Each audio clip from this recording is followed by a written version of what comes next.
Ó Mãe Santíssima, intercedei por nós para que possamos bem compreender os ensinamentos de vosso Divino Filho, nosso Senhor e Salvador Jesus Cristo, e as explicações dos pais da Igreja. Ó Virgem Imaculada, ofereço-vos este trabalho e peço que abençoeis aqueles que o ouvirem, e que seja para a maior honra e glória de Deus. Amém. Senhor onipotente, purificai o meu coração e os meus lábios. Vós, que purificastes os lábios do profeta Isaías com carvão em brasa, e dignai-vos, por tal modo, purificar-me com a vossa misericórdia, para que possa dignamente anunciar o vosso santo Evangelho. Por Jesus Cristo nosso Senhor. Amém. Senhor, abençoai-me. Que o Senhor resida no meu coração e nos meus lábios, para que anuncie digna e convenientemente o seu Evangelho. Amém. Evangelho de Nosso Senhor Jesus Cristo, segundo São Marcos. O homem rico. Ao retomar o seu caminho, alguém correu e ajoelhou-se diante dele, perguntando: Bom mestre, que farei para herdar a vida eterna? Jesus respondeu: Por que me chamas bom? Ninguém é bom senão só Deus.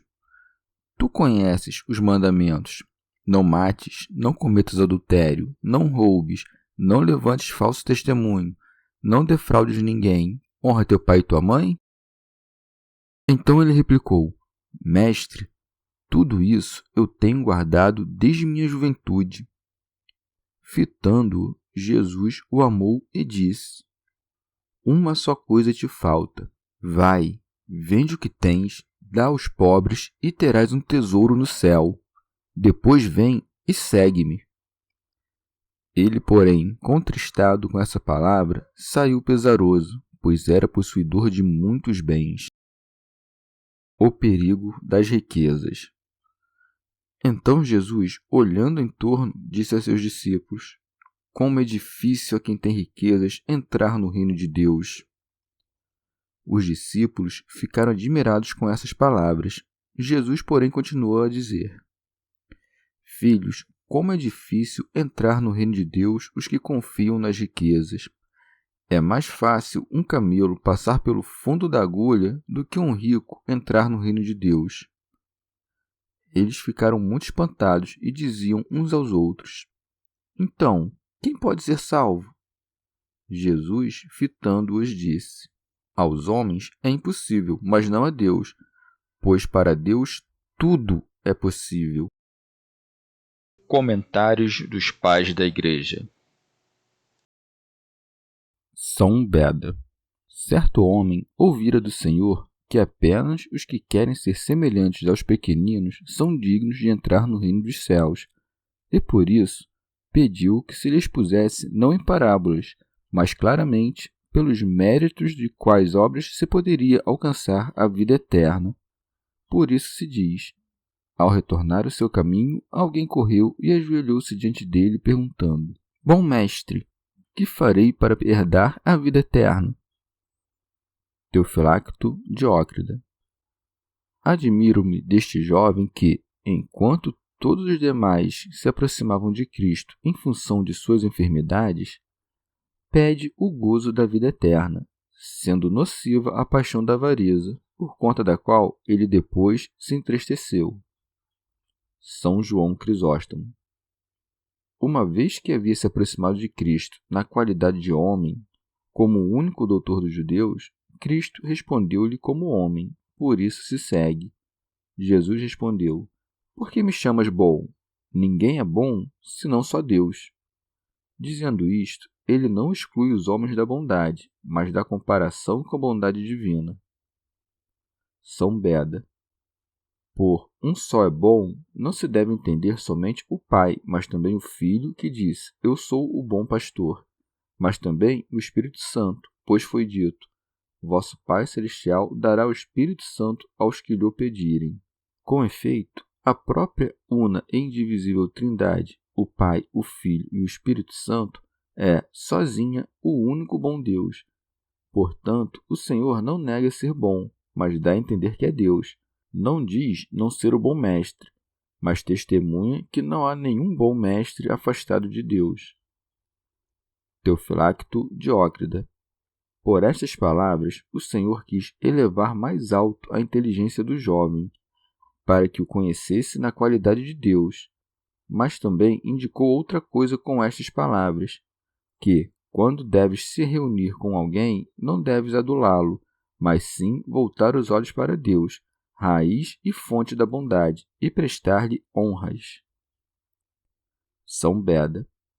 Deve-se notar que a justiça da lei, guardada em sua época, não conferia aos que a escolhiam não somente os bens da terra, mas também a vida. Por isso o Senhor disse de modo consequente ao que perguntava pela vida eterna: Tu conheces os mandamentos: não mates, não cometas adultério, não roubes, não levantes falso testemunho, não defraudes ninguém, honra teu pai e tua mãe. Esta é a inocência infantil que se propõe que imitemos se quisermos entrar no reino de Deus. Por isso se segue. Então ele replicou: Mestre, tudo isso eu tenho guardado desde minha juventude. Não se deve pensar que este homem tenha interrogado o Senhor com o desejo de tentá-lo, como pensaram alguns, ou que tenha mentido sobre sua vida, mas que confessou simplesmente o modo como tinha vivido, coisa que fica evidente pelo que se acrescenta: fitando-o, Jesus o amou. Se fosse tido como réu por culpa de mentira ou simulação, de modo nenhum se diria que Jesus, tendo examinado os segredos de seu coração, amou-o. Orígenes. Ao dizer que o Senhor amou-o, parece que corroborou sua declaração, segundo a qual tinha cumprido todos os mandamentos. Dirigindo-se a ele pela alma, viu um homem que confessava com boa consciência. Pseudo Crisóstomo. É justo, no entanto, indagar de que modo o Senhor amou um homem que não o seguiu. Deve-se dizer o seguinte: no tocante às primeiras coisas, era digno de amor, pois observou as ordens da lei desde a juventude. Já no tocante ao fim, não alcançou uma diminuição do amor inicial, assim como não adquiriu a perfeição, conquanto não tem ultrapassado a medida humana, pois não seguiu a perfeição de Cristo. Não era réu de nenhum crime, pois observava a lei de acordo com a possibilidade humana, e por esta observância da lei, Cristo o amou. São Beda.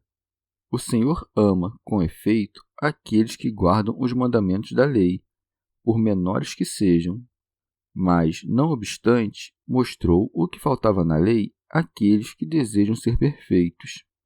Pois não vim abolir a lei, mas cumpri-la. Por isso se segue, e disse: Uma só coisa te falta.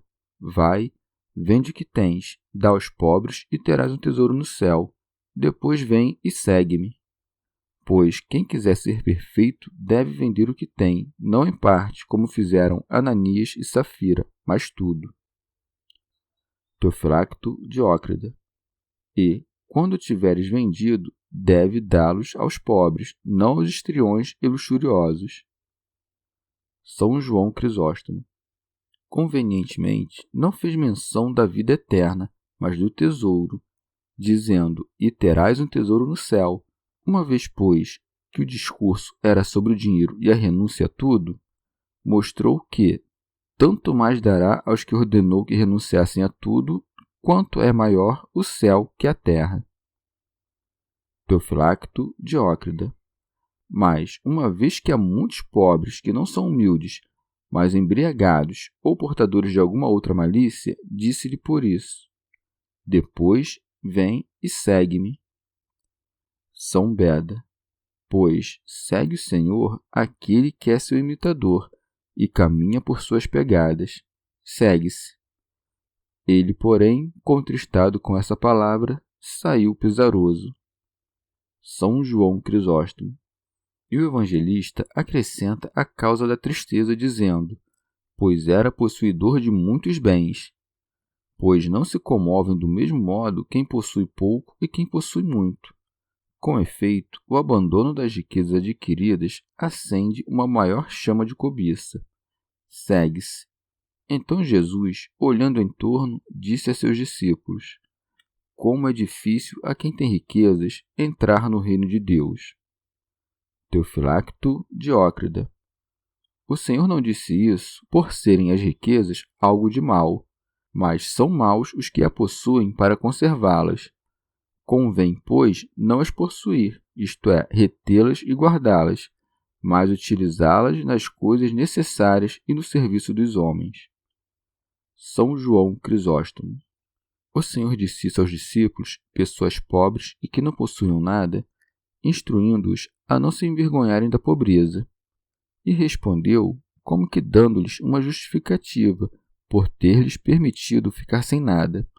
Segue-se. Os discípulos ficaram admirados com essas palavras. É, pois, manifesto que se afligiam por serem pobres em prol da salvação dos outros. São Beda.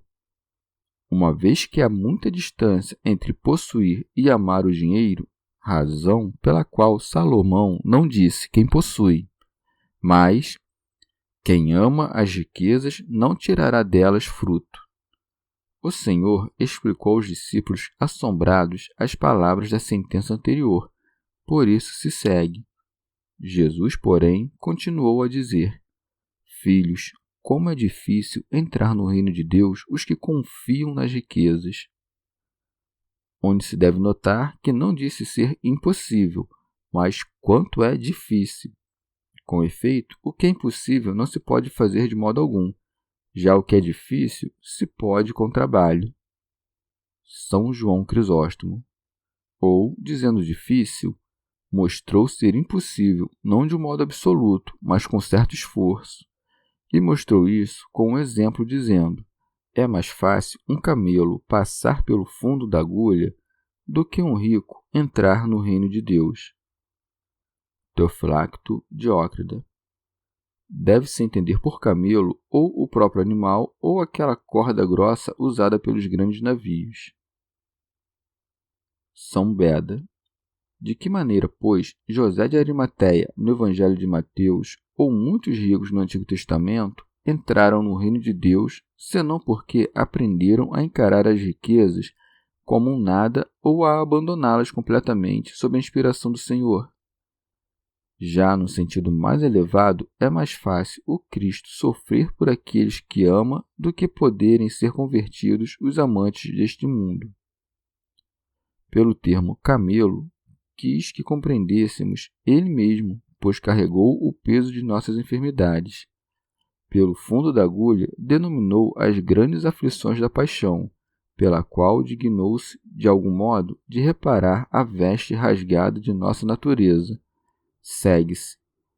Eles ficaram muito espantados e diziam uns aos outros: Então, quem pode ser salvo? Uma vez que a multidão de pobres que pode ser salva é incomparavelmente maior que a dos ricos que se perdem, os apóstolos compreenderam que todos os que amam as riquezas, mesmo se não puderem se apoderar delas, são contados no número dos ricos. Segue-se. Jesus, fitando-os, disse: Aos homens é impossível, mas não a Deus. O que não devemos compreender como se os avarentos e soberbos fossem entrar no reino dos céus com a avareza e a soberba, mas é possível a Deus convertê-los da avareza e da soberba para a caridade e a humildade. São João Crisóstomo. E ele diz que isto é obra de Deus para mostrar que é necessária uma grande graça àquele que por Deus é dirigido a este caminho, razão pela qual se mostra que não é pequena a recompensa para os ricos que quiserem seguir a filosofia de Cristo. Teofilacto Diócrida. Ou deve-se compreender que disse ser isto impossível aos homens, não a Deus, pois, quando ouvimos a Deus, isto se faz possível. Mas, quando temos o gosto pelas coisas humanas, isto é impossível. Segue-se. Pois, para Deus, tudo é possível.